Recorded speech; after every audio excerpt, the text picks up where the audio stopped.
Hello. How's it going? Welcome back. Yeah, it's been a while. We had a little hiatus. Yeah, we did. Summer break. We kind of cheated by putting in a recorded one. Gotcha. You don't know that, but we did. Well, here we are. What's happening?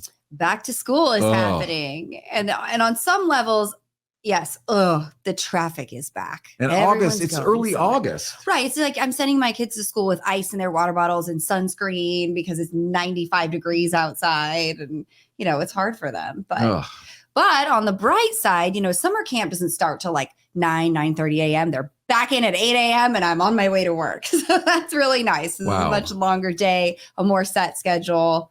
Yeah. So my son started first grade. Wow. Really already? Cute. All the kids. Yeah. Just yesterday he was born. I know. It's going really fast. Yeah. It kind of tugs at the mommy heartstrings, but he did jump into my arms and was kissing me in line on the first day. He was a little nervous. And I thought this is definitely the last year he will do something like this on the playground. Probably. So I really embraced it. More than likely. But all the things that go with it, right? The shopping, the back to school shopping, the the emergency cards you have to fill out ad nauseum. Yeah, right. The parent, what are those things? The back to school nights. Oh well, yeah. I had back to school night. Got to go sit in the little chair and watch the PowerPoint. My kid's got a great teacher, a really good school. So. I did those for so many years. I hated them. Well, I feel like after a while, it's the same routine. Once you're used to it, forget it. Okay. It's all new. Yeah, I get it. Yeah. Okay. I know what you're gonna say. Okay, fine. Yeah. Why don't you just send me an email? Can you do that? It'd be fine. I get it. I'm not, not my first rodeo. How are you doing? I'm good. Yeah. I'm just got a little bit of a break coming up here. I can relax a little bit from some of my side things that I've been involved in. Your side jobs. Those down. Yeah. So it's going to be hallelujah. Like tonight, I'm actually going to be able to sit down and watch a movie for the first time in a long time. Yeah. I've never known you to do something like that. What are you going to watch? I'm doing it. It's there's a thing called The Lincoln Lawyer. It's on Netflix. Yeah. Oh yeah. I hear it's good. And I love it because it's a legal thing, And so I get to watch that, and I'm just going to sit back and just enjoy the fireworks and stuff. It's going to be so fun. Oh, awesome. Yeah. I'll be sure to send you a bunch of emails. Yep. So, thank you. I appreciate that. Yeah, be sure and do that. Welcome to A Place of Possibility. We are happy you are here. I am Richard Del Monte. And I'm Angela Wright. Thanks for being here with us. So what are we talking about today, Okay. Mrs. Wright? So we are talking about tax loss harvesting. You've probably heard this word floating around this year. Are we talking crops or what? Are we having it for dinner, harvesting? No. We have corn? What's going on? I don't understand that. No, this is not the edible kind. Okay. It literally means selling an asset like a stock for a lower price than you purchased it at, than you originally paid for it. And why would I want to do that? I mean, don't you want to buy low and sell high? Isn't my goal to make money? How have we been beating that into your head this entire time? Yeah. Yes, of course. But, the idea here is that sometimes stocks especially experience losses. And when you sell an investment at a price lower than what you paid for it, that loss is tax deductible in many cases. Okay. Right? So let's say you buy a stock for $10 and now it's worth $5. So and if you sell it at $5, you've got a $5 loss on that stock that you could potentially write off against your income. So we're going to spend some time today talking about what tax loss harvesting is, how to do it, and when you would want to do it and when you wouldn't want to do it. Another important consideration. Right. Okay. So that makes sense, right? So let's talk for a minute about how you do this. How you harvest tax losses. You don't have to go out with a knife and get your tractor out. Yeah. Or one of those, clippers, like you're taking grapes off of the vines. No, it is kind of like that though, right? It isn't sort of. So the logistics for you DIYers out there, you want to look in your portfolio and find a stock or a bond or an exchange traded fund or a mutual fund that has a loss from when you purchased it. And you go online or however you do it, and you enter an order to sell that particular those shares of that. And you can determine how much of a loss you want to actually recognize depending on how much loss you have in the account. Mm-hmm. It's really important, though, that you have to remember that you cannot just buy the same security back right after you sell it. Because you don't want to be out of the market, right? Yeah. Well, I think backing up for a second, for those that don't know, sort of the idea behind tax loss harvesting is that you sell and you like capture, you harvest that loss, but then you don't want to not be in the market. Right. Right. Right. So you need to buy something, because what if, the market's going to come back? You want to stay in. So what can you do?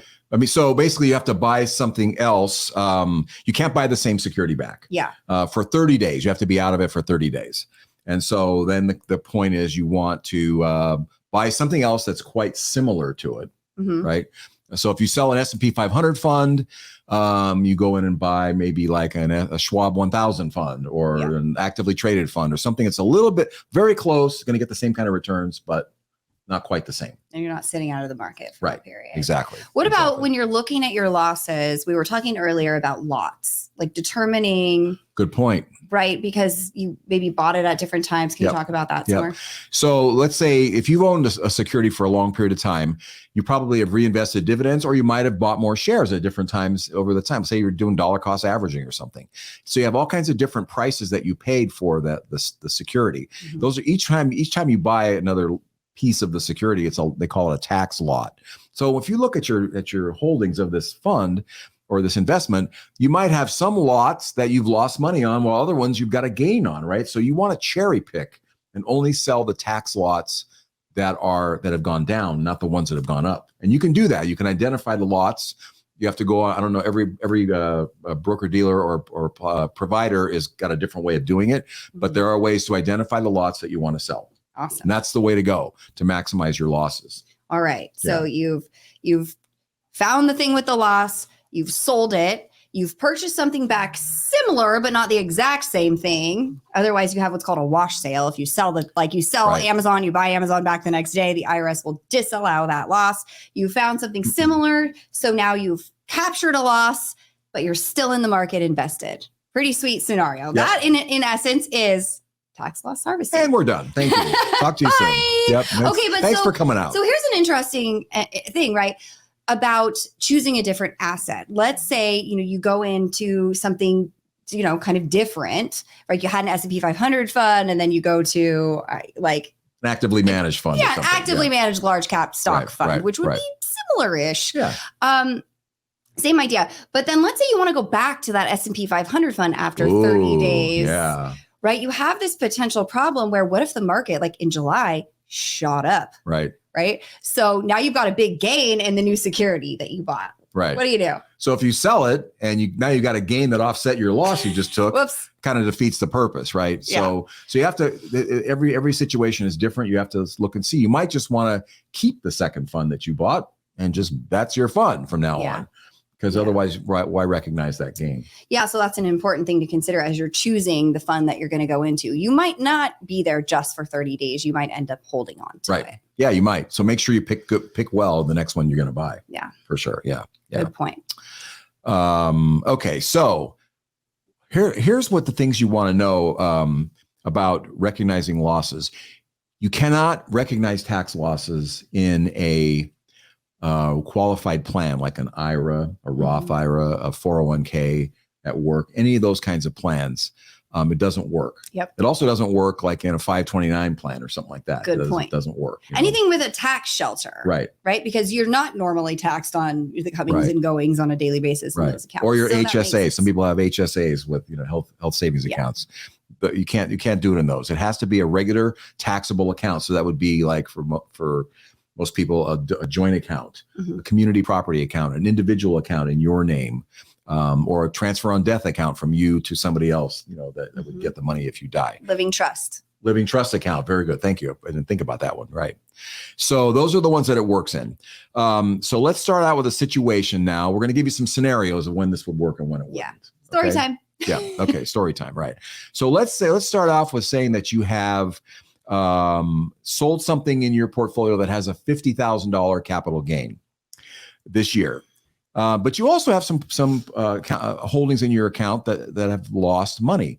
So let's say you wanted to recognize potentially a $25,000 loss in the things that you have that have gone down.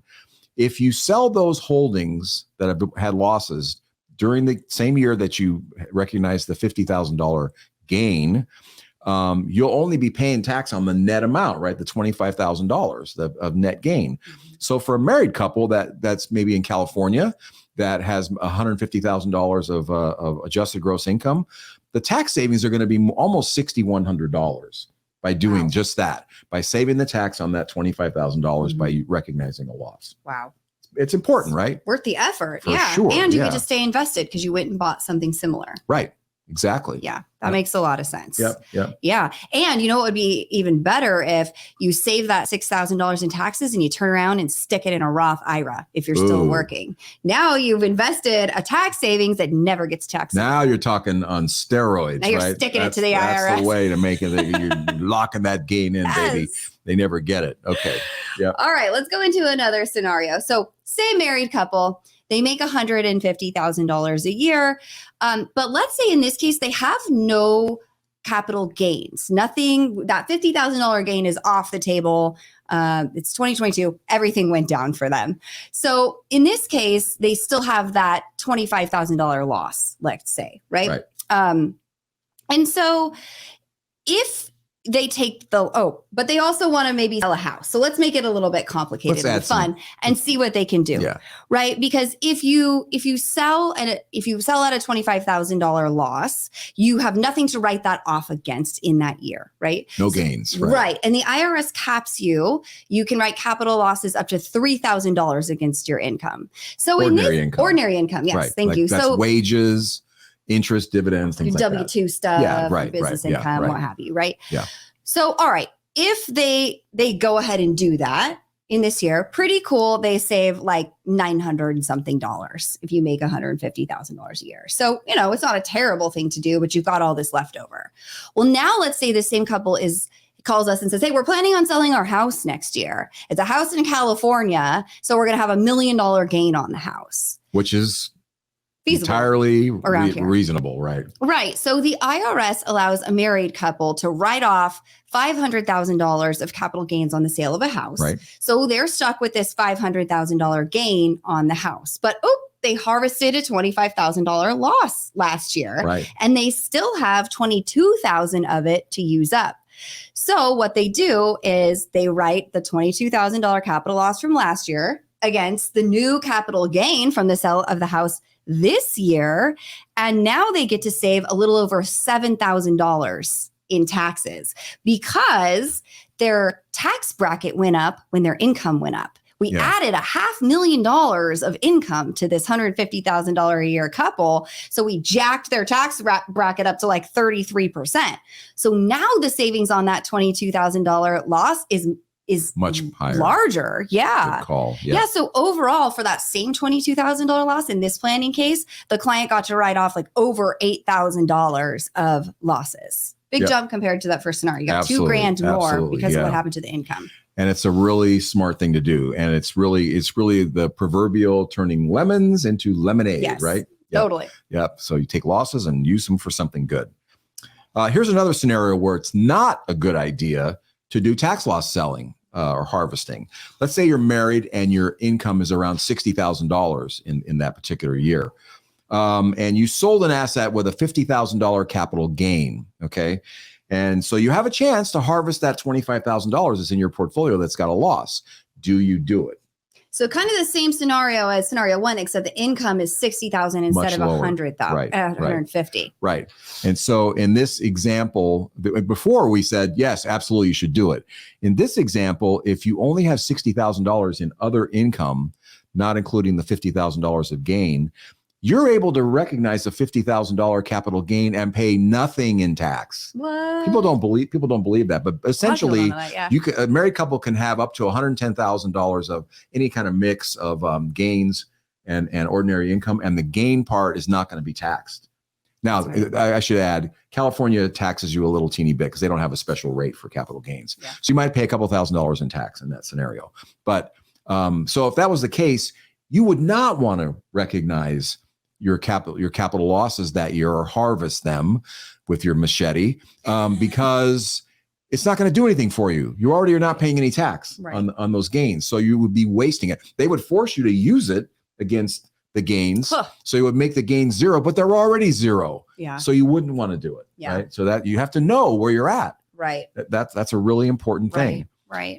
Yeah. So it'd be better to hold off and maybe sell the losses next year if you have a higher tax bracket for some reason. Yeah. Or if you still have the losses, sometimes you they lose the go opportunity. Away. And, yeah. Like look what happened this year. We had big losses in June, and a lot of them, they're about 50% or more evaporated. Yeah. Yeah. So if you're in a really low tax bracket for whatever reason, you might want to think about skipping the tax loss harvesting. And, just saving yourself the time and energy and go back to buy low, sell high. Go watch The Lincoln Lawyer.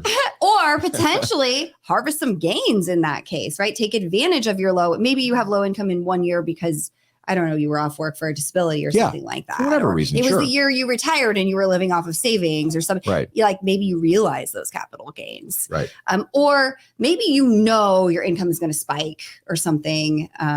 Next year and you don't have any gains to write it off against this year, right? So it doesn't get gobbled up. Right. In that case, maybe it makes sense. Yeah, because you can carry it forward exactly into future years, right? Yeah. So that would happen if you had some kind of spike in income, like what, Social Security? Yeah, let's say you started Social Security, or you are turning 72 and you have to start taking your required minimum distribution. Right.